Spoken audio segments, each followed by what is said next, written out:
All right, let's get going. 3 o'clock after this one, you get to go to the reception, and you know what that means. So we're here for Truck Talk. It sounds like something PBS would do, but we're really at the, well, it does. Wasn't there used to be a Car Talk, Truck Talk or something? Yeah. I used to listen to it on the radio Saturday mornings. And this is live. So thank you for joining us today. What we're going to do to start is I'm going to have all the presenters introduce themselves, just briefly name organization and just the high-level topic that they're going to do.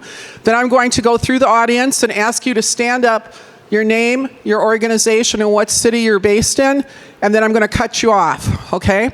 So we're just going to do just real quickly so that we can see who's in the audience, okay? Let's start here, and again, let's just keep it real short, except for the presenters. They can do what they want. Hi, everyone. My name is Teresa Rademacher. I am with Wisconsin DOT with OBOC on the compliance side, and I'm having a little bit of difficulty speaking today, so I brought my protege, Kyle. I'm teaching him everything I know about trucking, so this is a mentor-protege program going on here, so I will turn it over to Kyle now. And we'll rate how you do at the end of the day. Oh, sounds good. Hello, everybody. I'm Kyle. I'm the investigations lead for the compliance section that's part of OBOC. I've been with the DOT for about 4 or 5 years now, and my specialization is in prevailing wage on federally funded projects when it comes to trucking. So nice to meet all you guys. Hello, everybody. I'm Inspector Creighton Schwark with the Wisconsin State Patrol. If you didn't guess by my traditional garb that I'm wearing, I'll be talking about truck safety, federal regulations, state regulations, weight, whatever we can get into in the time we have. And good afternoon, everyone. I am Paul Nadan with OBOC office, trucking utilization specialist, the answer guy. Cool. Thank you. I'll introduce myself too, which I don't think I did. Ina Willemsons, Wisconsin Procurement Institute, based out of Milwaukee. Eugene, we'll go to you, but keep it short. Absolutely. Dr. Gene Manzanetta, I am the Senior Director for Diverse Business Development for the state of Wisconsin for WEDC. Thank you. He set a great example right now. Okay, we'll start here, and then we're going to go like this, but if you don't keep it short, I'll embarrass you and be rude. Hi, I'm Corey Robinson, CEO of DNA Global Transport, based out of Madison, Wisconsin. I'm Dexter Robinson, CEO of DNA Global Transport out of Madison. Please speak nice and clear and face the audience. It's like a free commercial, guys. Shannon Clary, Bureau of Aeronautics, Madison office. Crystal Wilson with Shannon Mark Consulting. I do labor compliance with the Bureau of Aeronautics.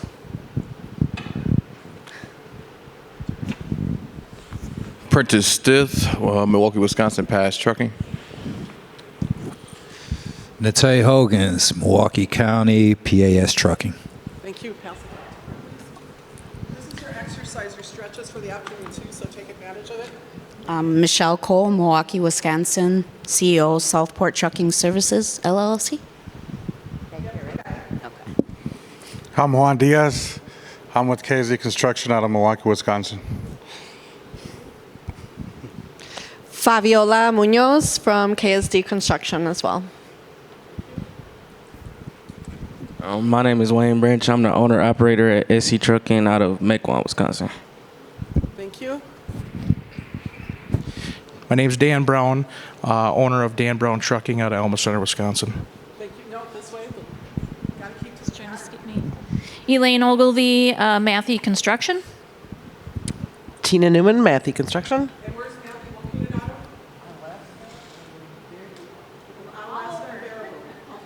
of? Okay. David Hubbard, Wisconsin Department of Transportation. I'm the Business Relationship Manager. Hi, I'm Ashley Booth from HNTB, located in Milwaukee, Wisconsin. Thank you. Jessica Peterson with Huffman Construction in Black River Falls. Thank you. I won't make you introduce yourself because you've got the camera. You could embarrass someone. All right. Tiffany with Tarrant Trucking out of Menominee Falls. Good afternoon. Tiffany Edelman with Rock Road Companies out of Janesville, Wisconsin. Tammy Sutherland, also with Rock Roads out of Janesville. Blake Bradle, also with Rock Road out of Janesville.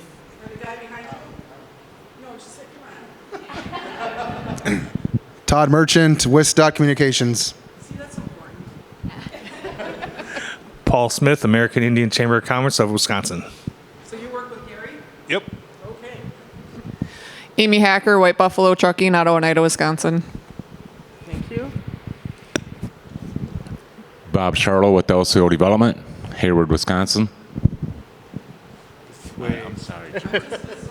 Gary Butler, LCO Development, Hayward, Wisconsin.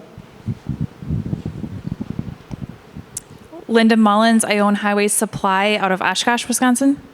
Thank you. Marguerite Givings, WISDOT Labor Development Specialist. Clayton Tim, CT Trucking, Bloomer. Cale Hacker, White Buffalo Trucking, Fox Valley. Tandra Davis, OBAC Director, WISDOT. Cece Zhang, WISDOT OBAC. Gabrielle Sheffield, Prism Technical. Hi, Terrell Banks with Optima Hauling out of Milwaukee, Wisconsin. Hello, Jory Hawthorne from Out the Mud Hauling, Milwaukee, Wisconsin. Taquania Smith, WISDOT OBAC. Thank you. Sir, you just walked in. Introduce yourself. Yell it real loud. All right. Oh, you're with her? All right. You patted her head. That looked really, anyone that we miss? Are we all good? Okay, what you're going to hear now is a series of presentations from the gentleman. Well, and I'd say lady, except she's mentoring the gentleman. So we'll just leave it at that. Regarding some important issues for those in the trucking trades. I'm going to turn it over to you, Paul. And I'll watch the time. So yeah, I thought I had turned off all my communication. Somebody else? Sorry, Teams meeting. All right, good morning, Jeez, it's afternoon already, huh? As you all already know, Truck Talk Live. Here's the idea behind it. All we were trying to do is we do send out a flyer where we share so much information relevant to trucking. And this time we said, hey, it would be a good idea to get, our contractors, our truckers, our primes, our brokers, get them in the same room, discuss everything that changes upcoming. Here's a brief overview of what our presentation is going to look like. Of course, we're going to talk trucking from the utilization standpoint. Compliance updates, we're going to have, hey, you've met State Patrol, and then we're going to open it up for discussion.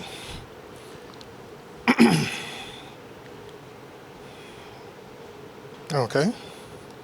Apparently that doesn't work. Doesn't want to work for me. Battery dead already? I can do this myself.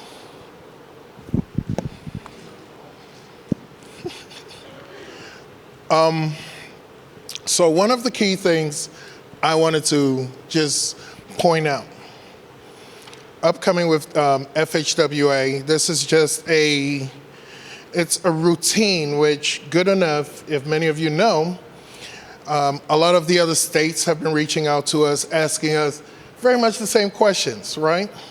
So what we're trying to do in preparation of upcoming changes to federal guidelines, we're going to better define who's considered a broker and what are the broker responsibilities, who's an MTO trucking or multiple truck owner or owner-operator.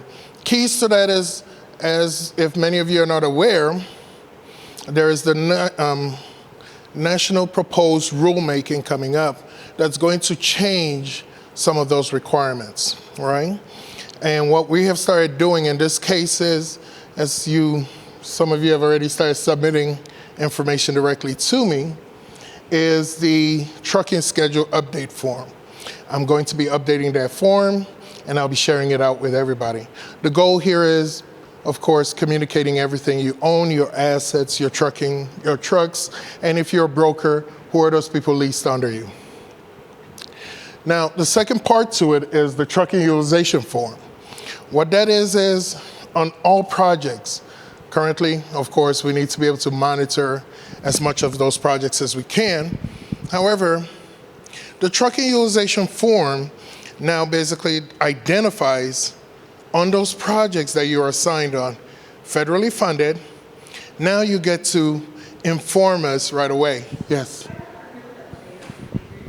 What fan? Okay, is this better? Okay, let's go with this. With the trucking utilization form, one of the requirements that the feds are saying is at time of bid, we are now required to, as a broker or multiple truck owner, or even as an owner-operator, you're supposed to tell us right up the front how many trucks you're going to be providing to the prime, right? How are you going to be meeting that credit, the DB credit that the prime is requiring of you? I shouldn't be standing in front of that, huh? So there are a few changes, and that's one of the primary ones. Next one is the prompt payments and retainage. How many of you know about retainage? You know we are not supposed to collect retainage? Okay, not you guys, you primes. But retainage, you're not required to hold retainage even for trucking or contracting anymore, right? But on the prompt payment side, just as you're the prime, you're required to confirm your payments within 10 days. Your subs, once you confirm the payments, you have to show those payments to your subs, right? And your subs also have to go in and confirm it. Now the feds are saying, you need to take it further. So if you as a DB trucker, or a DB broker, you happen to have, say, 10 trucks leased under you, all those trucks need to be entered into the system. All payments to those trucks need to be entered into the system, and those payments need to be confirmed. Now, I can also tell you, if at any point in time you need help with that, please feel free to contact, there's a dude named Paul. Just send him an email. He'll be more than happy to help you through that process. But the idea here is we need to be able to identify that information up front. Why? One of the plus parts says the feds actually approved our recommendation to collect additional DB credit, especially for trucking, right? Previously, it was just a test. So now if you started a contract at $10,000, but now you ended up with a $50,000 commitment, or you did work up to $50,000, we will actually work with the prime and count that as additional credit, right? But in order to do it, we've always required these information. So guess what? We've been ahead of the game. The last portion, of course, is regarding certification. If you don't already know, one of the big things required on certification, you are supposed to submit as a DBE firm. I'm just talking to the DBEs right now. As a DBE firm, you're required every year to submit your annual affidavit information. If at any point in time you have any questions, you have any issues, feel free, reach out to that dude named Paul. He'll be more than happy to help you, right? There are changes with that, and those regulations are deeply impacted from the FHWA standpoint. If that is not met, you go through decertification processes if we don't receive the information within 366 days, right? Now, interstate certification, I know right now we're not worried about it, but here's the idea. The feds are saying, well, we allow more states, and because of that, you're not required as a state coming in from, say, Illinois to do work on WSDOT. If you're already certified in your home state, we can help expedite your certification process. There might be some, small information we need to gather from your home states, but you don't have to fill out the whole application, right? DB part, you can go to the, oh, we just jumped, yay. Now, next one. We were going to talk about this, but I want to leave more time to, cooler information. One of the key, I just like to put this on here because it creates a picture of, here are some of the issues that have come around my way. Fuel prices, we've all dealt with it, right? And I know it's a large impact, right? These are some of the information that I'll be following up with prime contractors, but also with our DBE truckers, right? Because I want feedback that I can in turn tabulate and send back to FHW and say, hey, what can we do with this? You know, when we looked at fuel prices, here are the impacts. We made changes to our special provisions, additional special provisions 3. Who in here has seen ASP 3? Okay, no, not you guys.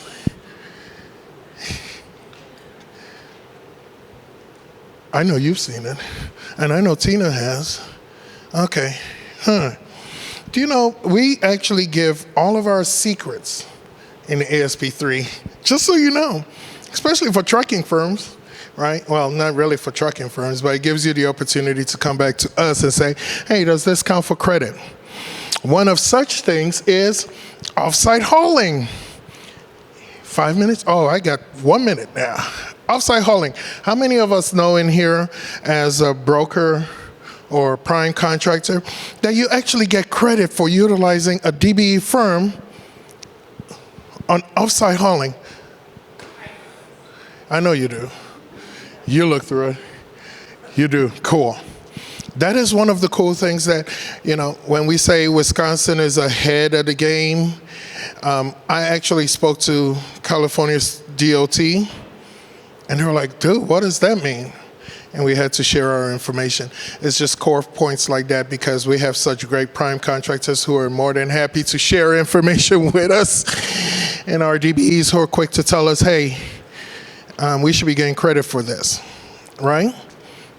Now, that is one of the best ones. So last page. Now this one, I just wanted to, I like pictures, so I just wanted to throw this on there. What this is actually showing is just a brief overview of what trucking looks like. Don't mind the lines in there. They were supposed to be invisible, but it didn't work.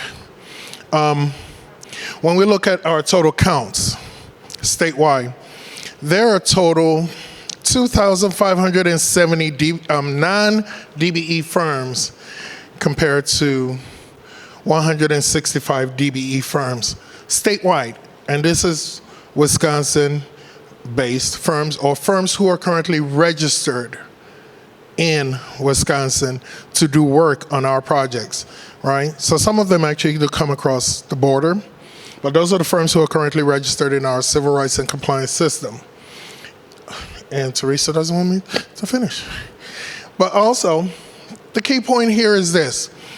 On our active projects, we have seen that the numbers are kind of balanced. Would we like to see more? Yes, we will. But here's the idea. Our goal here is always to be forthright, right?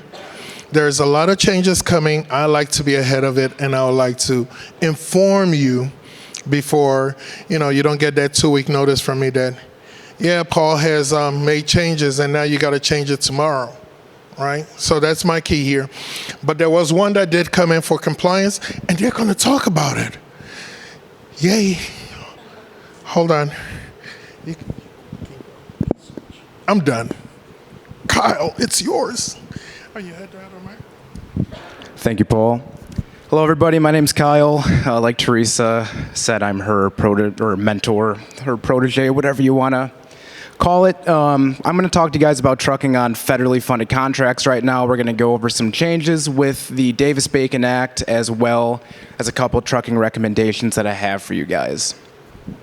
So, as you guys are probably familiar with, whenever a project is federally funded and we have prevailing wages on it, that's called the Davis-Bacon Act. It applies to contractors and subs who are working on projects that are in excess of $2,000 for their contract. That is pretty much every single thing that we do here at WisDOT.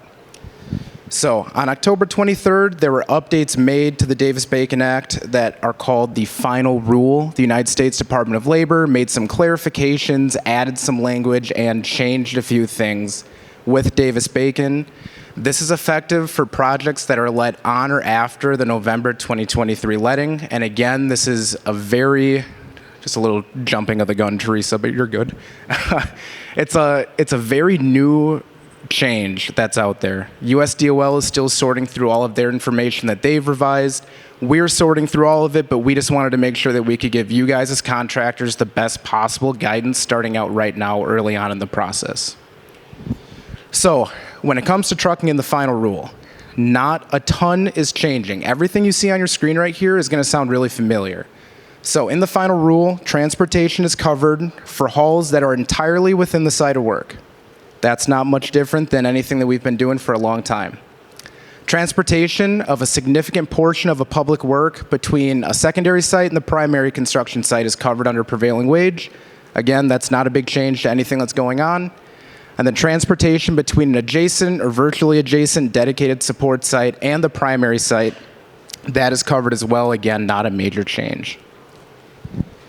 Now, what is changing is this, de minimis. Everyone loves this word. It's a very fun topic, so let's kind of, get into it, what this means. So, for a long time, everyone has been wanting a percentage assigned to de minimis. USDOL goes in depth in their changing of the final rule of what they're doing with this.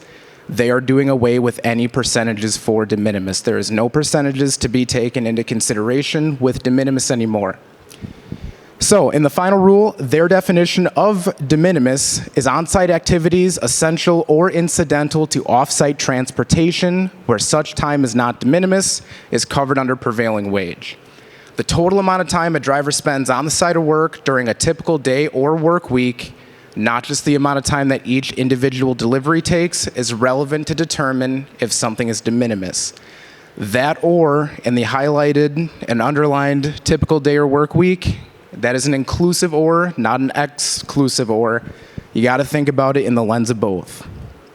So that example down there shows how this can be paid out using this clarification of de minimis. So if a driver is performing non-prevailing wage hauls off-site from Monday through Friday, and that driver spends 1 hour of time on-site picking up and dumping that material each day, that driver would be paid 5 hours of prevailing wage. You can go to the next slide if you want to, Teresa. Thank you. So in those previous slides, transportation is generally not covered at all if the employer meets the definition of a material supplier. The final rule gives a clear definition into what a material supplier is, and it has to be both of these qualifications that are listed. If an entity's only obligations on the contract or project is the delivery of materials and activities that's incidental to that material supply, like loading and unloading, and the facility, their facility that manufactures the supplies, is A, not located on the primary or secondary work site, and was either established before the beginning of the project or is not dedicated exclusively or nearly exclusively to the project, that is the definition of a material supplier. You can't be one or the other of these things and be considered a material supplier under the final rule.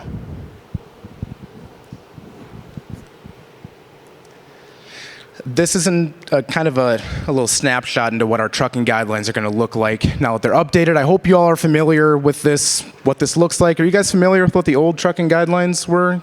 You guys know what those were? There's a few little language changes on here. Again, not much is changing with this. The main concepts of what is covered under prevailing wage is covered. It's just for de minimis, we want to look at their time on site through the lens of a day or a work week. USDOL, when we speak to them, recommends thinking about the words frequency and duration when thinking about de minimis. An employee can be on site for a really short duration, very frequently throughout their week, that could lead up to being more than de minimis, or an employee can be on site for a very long duration of time for a short frequency that could end up being more than de minimis as well.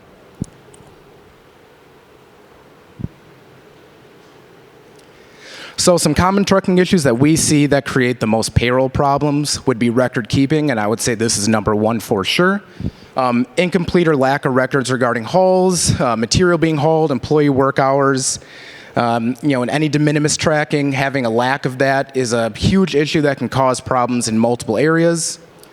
Misinterpreting or not following the trucking guidelines also can cause some payroll problems too.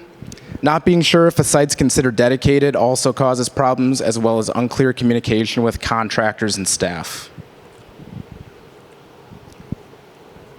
So our recommendations to you guys is to ask your prime or your hiring contractor if a hall is dedicated. It is way better to stop an issue from happening than having to go back and fix one. Never fun having to do that. Establish good record keeping. Have a way to track your trucks, your hours, your trucking tickets, materials, your source of material, the destination of your hauls. Have a good way to track all that and keep those records. Verify that payrolls are submitted by your subs prior to issuing progress payments, and refer to the trucking guidelines, or you can reach out to your regional compliance specialist. Feel free to reach out to me too. I have some business cards up there if you guys have any questions about any of this information. Again, with the changes to de minimis, it's brand new. We're working through it, but we just want to give you guys the best initial guidance that we can.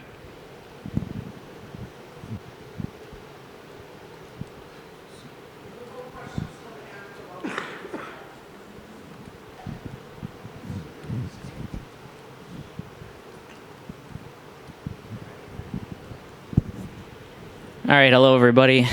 Again, I'm Inspector Schwark with the Wisconsin State Patrol.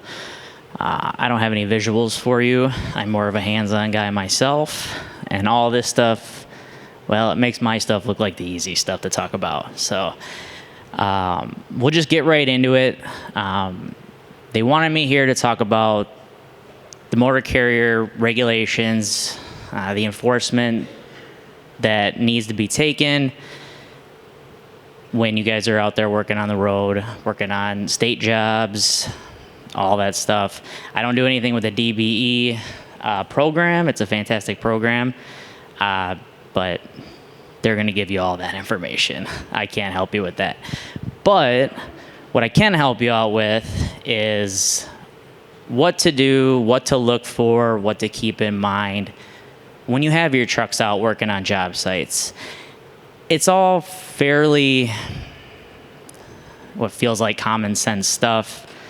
Lights working, tires working, brakes working. It all seems easy, but it can really fall to the wayside in the midst of big jobs and a lot of work, a lot of trucks running, a lot of hours. Everybody wants to make money. There's work that's got to be done. It's got to be done 24/7. We owe it to the general motoring public to have all these nice programs so that we can get work done efficiently and safely so that we can be out there driving safely on safe roads, right? It's easy to talk about safety, but I don't always see it every day. I see a lot of companies, a lot of trucks that are great. I see a lot of trucks that aren't great. You guys all familiar with the inspection weigh stations that are out on the interstates? Yeah, I figured. I don't work at one of those. I don't operate one of those. I'm a mobile guy. It means I do all my work on the roadside. I do have portable scales. I do portable weighing. Inspections, I get under trucks, I do everything on the side of the road, parking lots, safe places to do them. So the question is, a lot of times is, what am I looking for? Or what are we looking for as the motor carrier section? We're looking for compliance, and that's, like I already stated, equipment. There's paperwork, registration, insurance, annual inspections, stuff the Code of Federal Regulations all require. And then there's also driver behavior. That seems to be some of our bigger topics because, unfortunately, who's an owner-operator in here? Okay. Are you guys actually driving the truck, or you guys got drivers? Okay. So, I deal with all kinds of drivers roadside, whether they be owner-operators, whether they be just drivers, but the fact of the matter is when I'm there with a truck, I have the driver. I usually field calls from owners and whatnot. I like talking to people, everyone such as yourselves, and I got no problem talking and working through whatever we've got. Unfortunately, what we see the most is with driving behavior, and not so much speed. You get some speed, there's speed limits out there. You got to do the speed limit. wearing your seatbelts, but a lot of guys that just are, cutting corners. They're not stopping at stop signs. They're not yielding the right of ways and that kind of stuff. And that'll get you, or your drivers, and that's going to get you stopped 10 out of 10 times usually. I'm only one guy, so a lot of this stuff, I'm sure you see it all over the place. Well, I seen 100 trucks run that stop sign today, but then my guy got pulled over. It's always a tough play out on the road because there's only so many enforcement officers. I think I'm outnumbered by you guys. But that's the big key. I always like to drive that home right away when I give talks like this because, you can only do so much. You put money into the truck, you put money into the equipment, you get all your paperwork done, everything on the back end's done, but at the end of the day, you can't really be in the truck with all your drivers, So you really got to put an emphasis to your drivers, to your employees, on the safety of actually operating the truck. Because if your guy's sitting there with me, then they're not working on the job's not getting done, people aren't getting paid. I want to keep the wheels of commerce moving just as much as you guys. Doesn't seem like that at the weigh stations sometimes, but again, they do their thing out there. So usually they ask me to come in because I see more of maybe who operates dump trucks? Everyone here? Yeah. So, dump trucks always get a bad rap because it's who you see, and people love complaining about dump trucks. I don't know what it is, Maybe it's because they're working on jobs, state highways and county roads and everything else, and the general public seems to see them more around their houses and around their daily drives, if they don't take the interstates. The interstates are chock full of van trailers and sleeper cabs, but, not so much long haul dump truck drivers. So, that's where the compliance on everything really comes into play because, for some reason, you guys are always the bad guy, the dump truck drivers. I get people stop on the side of the road. They'll tell me, oh, that guy had a rock fall off his truck, or that truck just cut me off, or, yada, yada. We get complaints over the phone, a ton of them. So you just don't want that, right? You don't want to have a bad rap. You guys are the ones doing the work, hauling the stuff that they don't even understand that needs to be hauled in and out, in and out, in and out, doing the real work that needs to be done to get our roads fixed, right? So just make sure all your stuff's taken care of, have your guys do their pre-trips, always keep it open with your drivers or whoever you got, or if you're an owner-operator, just keep it open. Say, let me know what's wrong. I want it, you want to fix things, because we get some drivers they seem to be afraid. They seem to be afraid to talk about what's wrong with their truck to their owners. I don't know why that is, but believe it or not, at one point in my life, I drove semi-trucks. So I've been behind the wheel. I've done it, and I had no problem telling people that, hey, I got a light out.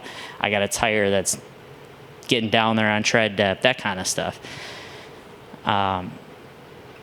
So just keep a dialogue open with your drivers. The better the relationship you have, the more open they're going to be to tell you what's wrong with the truck, than not. And then, again, it's going to circle right back to your truck's not going to be sitting on the side of the road getting inspected or being placed out of service, where now you got to maybe tow the truck or have a service company come out and do the repairs. So just keep that in mind.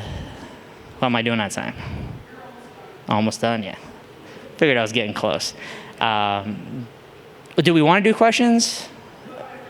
Okay, yeah, I can, it's better to open up as a dialogue right now anyways, and field questions if you guys got them.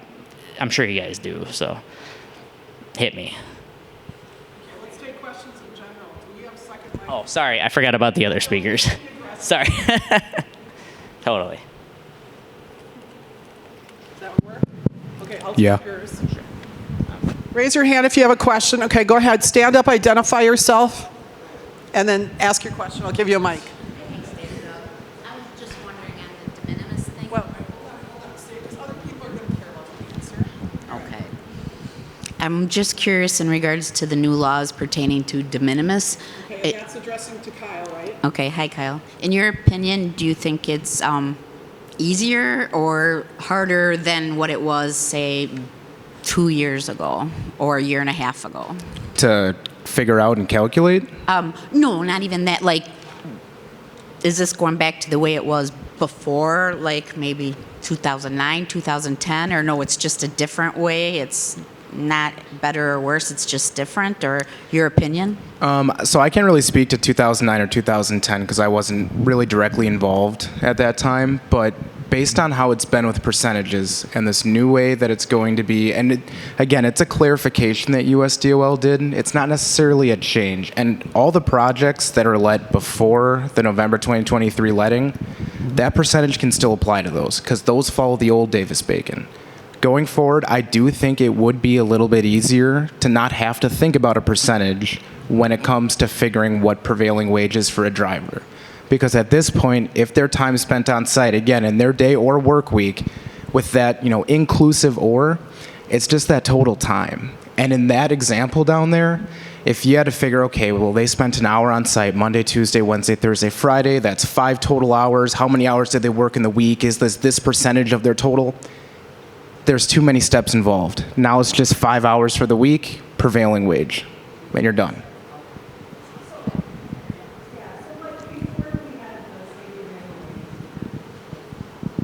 Wait, hold on. They can't hear you.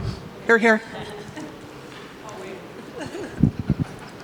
So we did have the state prevailing wage law that was peeled in 2017. So, prior to that, there was, state prevailing wage law regarding trucking, and there was the federal. So once the state was repealed, then we went to just federal, and that's where we got the de minimis, and it hasn't been real clear about how to, monitor it and calculate it. So again, like what Kyle is saying, that with the change made to the Davis-Bacon Act in October, it has clarified de minimis.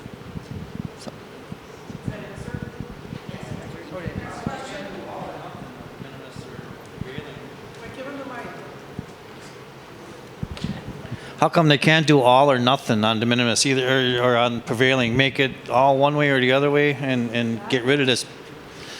That is a great USDOL question, Yes. right? Because again, this is, and I just want to stress that, when USDOL makes these changes, it's our responsibility to interpret them, understand them, and give this back to you guys as guidance, right? That's what we want to make sure that you guys are getting. I totally see what you're saying with the all or nothing, right? But again, this is USDOL's decision on how they want to clarify de minimis. It's just that it's our obligation to forward that information onto you guys and give you guys the tools to be in compliance with those changes.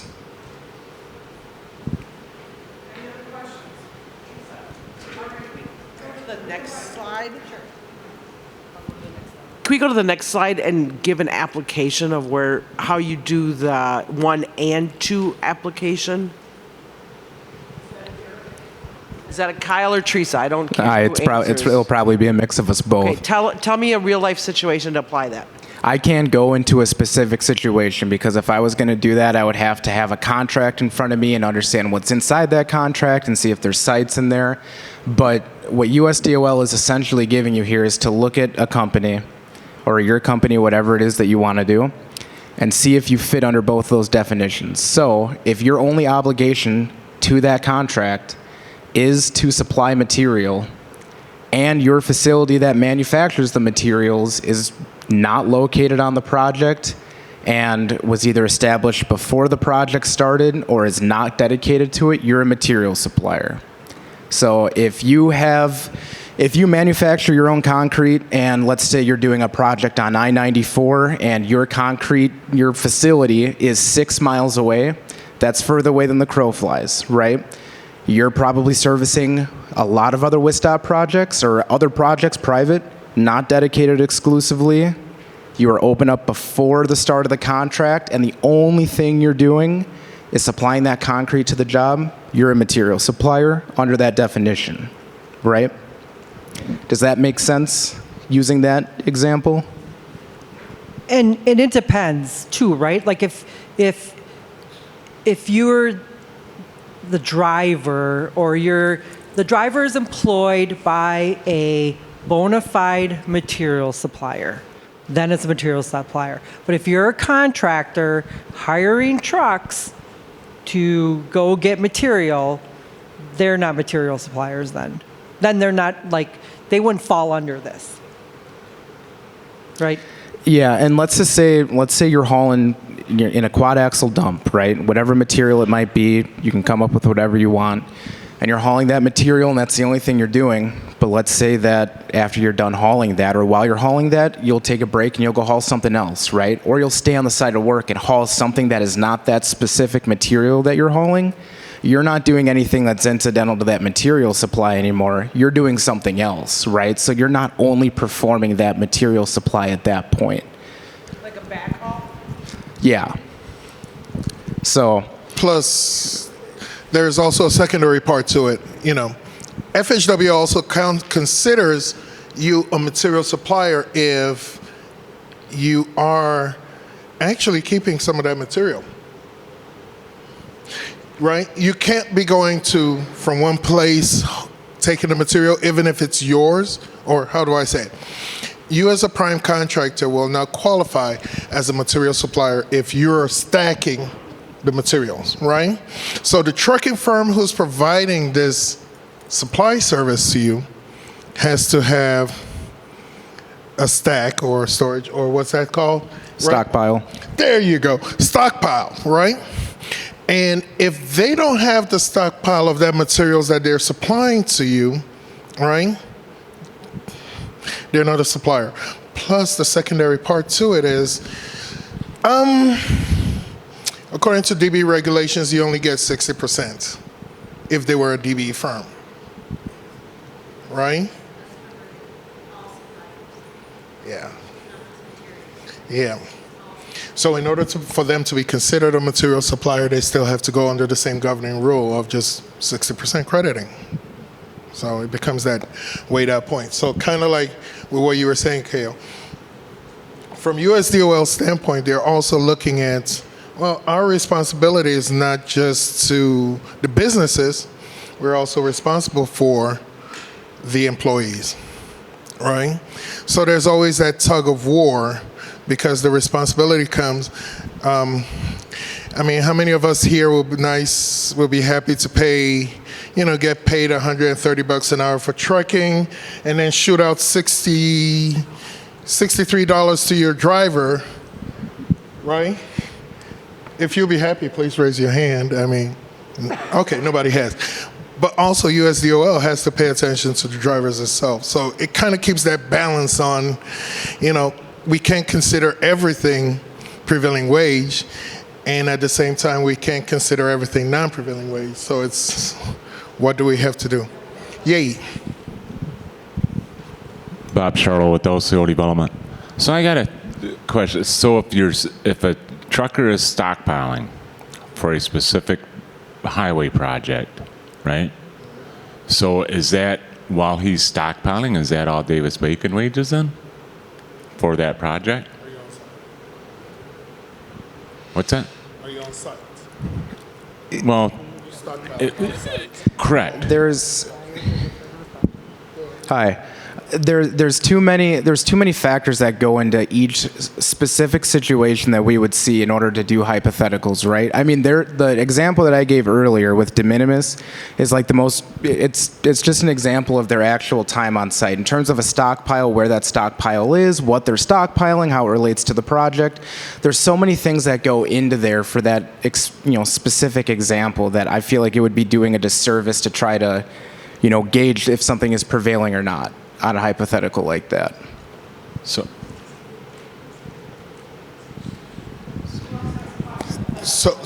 to answer your question, like he just said, it's on, best answer is case-by-case basis, right?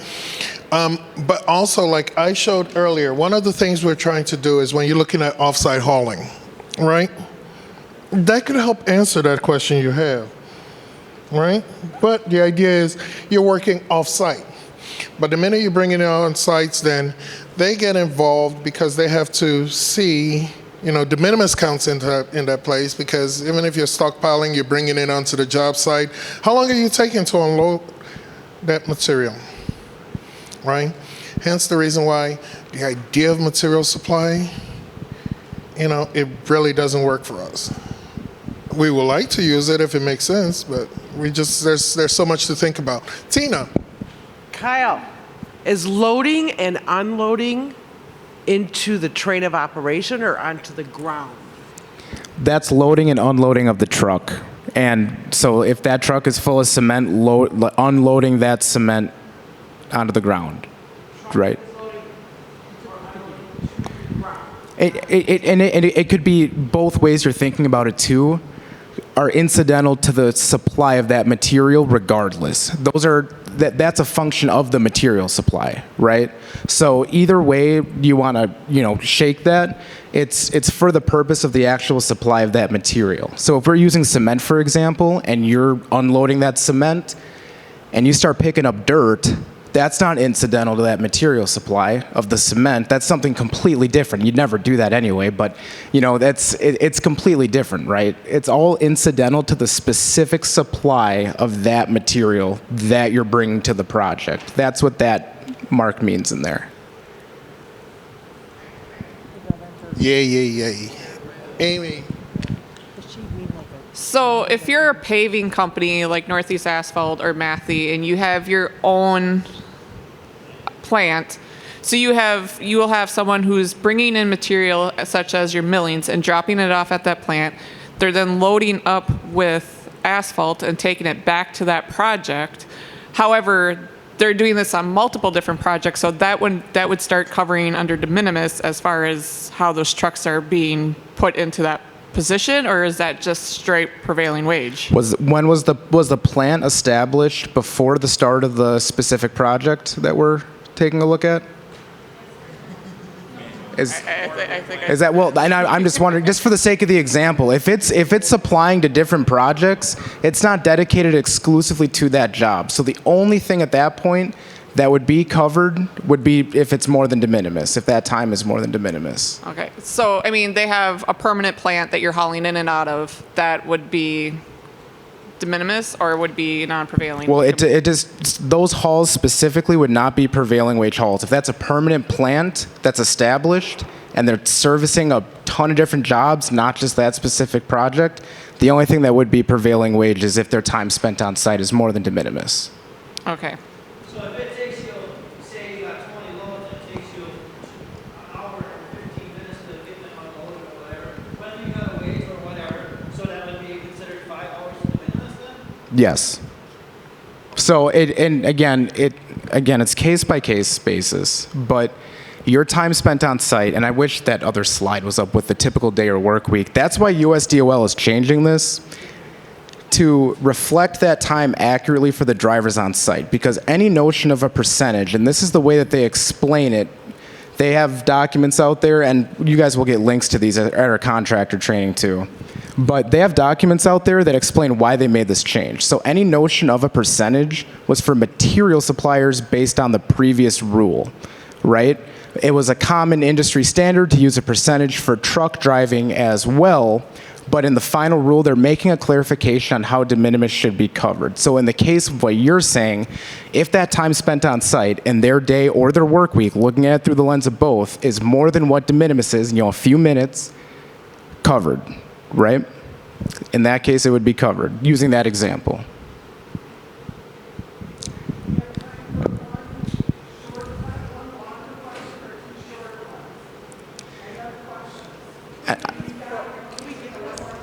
All because it's you, Tina. I got you. And then when does contractor training? Next week, Wednesday. Oh, so her question is she getting this presentation? I know he wants to break the rules. I know. 2 questions. Okay. Can we get a copy of this presentation? And then someone alluded to contractor training. When is that? On the 6th. I don't. There's 2 dates in March. I am going to have to. It's on the 6th and the 20th, I believe. One is 2 weeks after, so. Yeah, and everyone should have gotten an email invite for the contractor. If you're registered in CRCS, you should have gotten an invite to the contractor training as well. Okay. No, yeah. So we'll have to get you an invite then. We can link up after the meeting and you can give me your info. We'll make sure that It's the invite goes 6th out and to the you. 19th, just so you know. Yeah. Elaine. No, I was just going to say, some of us are not, because of our role in the company, we're not registered in CRCS, but we help navigate this information to everybody. So. Yeah. Paul, can you put it on the main page for CRCS? Like, I'm just, please. So that if everybody logs into CRCS, they'll see it? Wait, did we all sign in? Let me ask that question. Did we sign in, and do we have email addresses on there? No email address? Oh, we had to make it hard, huh? Fine. Huh? I will send it to everybody that was registered for the event. How about that? There we go. So I will send it to everybody that was registered. Yes. Do we know what time is de minimis? How much time is considered de minimis? Here. Sorry, I got the mic. Do we actually know how much time is considered de minimis? I am so glad I don't do compliance. That's yours. No, I'm not going to only say that. So and I'll just go back to the slide that has the definition on there. It's confusing, isn't it? And again, these are the words directly from USDOL that we try to translate into you, right? No, this is fine. Their definition of de minimis is a few minutes to pick up and drop off materials. So if their time spent on site during the week is more than or less than a de minimis amount of time, few minutes, that time should be prevailing wage in total. So that's why in that example, maybe using a percentage the way it was done, maybe that time would not have been covered, right? Because maybe depending on what the percentage is, how many hours in the week they're working, maybe that example wasn't covered last time. But under this new way, that's how it's covered because all that time on site, 5 hours is more than a de minimis amount of time. That's more than a few minutes. So as I'm seeing it, it is showing that de minimis is like 1 hour a day on a project to equal 5 hours a week, or is it? Could you say that one more time? I couldn't really hear you. Off of that example, it's showing us that we have 1 hour of time a day that is considered to be described as de minimis. Yeah. So anything we do until it equals up to 1 hour is under de minimis. So again, this is just an example. That 1 hour is not a set time for what's more than de minimis or what's less than de minimis. All the time, and honestly what you guys should do is track the time you spend on site each day and through the week, and then look at it at the end of the week and see how much time on site that is total. If you guys only spent 8 minutes on site for whatever reason on a specific project, 8 minutes sounds de minimis to me. That sounds like just a few minutes to pick up and load throughout your whole day, right? But if your guy throughout the whole week is spending an hour on the site or 2 hours on the site every single day, no matter what it is, you add that up throughout the week, that's more than a de minimis amount of time. So I'm going to send it over there, but then, The de minimis is it's not a fun thing no matter what. That's why we, try to talk about it as much as we can. So I think where some of the confusion is, some guys are going to take this to the extreme, right? For her example of hauling asphalt. So if there's 10 trucks in front of a paver, they wait in line for 5 minutes. They do that 15 times a day. Well, and that's all time on site, right? And then you'd look at each of their hauls that they're doing. If it's taking 5 minutes for them to be on site for a haul, you would add that. But the blacktop is a permanent site. So that would. So that's Yes, so that's a permanent site. Those would not be covered hauls because it's not dedicated, and we're just for the sake of the example, we're assuming it's not dedicated. The only thing that would be covered for those drivers is their total time that they spend on site for loading, unloading, whatever it is. If it's more than de minimis, that's when their time would be covered. And these are for off-site hauls, on-site activities essential to off-site transportation. That's, Prime hauled us to haul gravel or whatever, and we're hauling gravel, and then they say, hey, come over here, help me for an hour and a half or whatever. Keep that down, Chad, so you know at the end of the week, and then go back to your gravel or whatever. But if the company up from the pit has them, then it's nothing. You know what I mean? If, say Michaels has a pit here and this company hired this company to haul, then it would be nothing. But if these guys hired the private guy to haul and then was on site for a little bit, then it would be. That time on site, if it's more than de minimis, is prevailing wage, regardless of if the haul is covered or not. Obviously, if it's a covered haul, that's all prevailing wage work. This is just about time on site for non-covered hauls.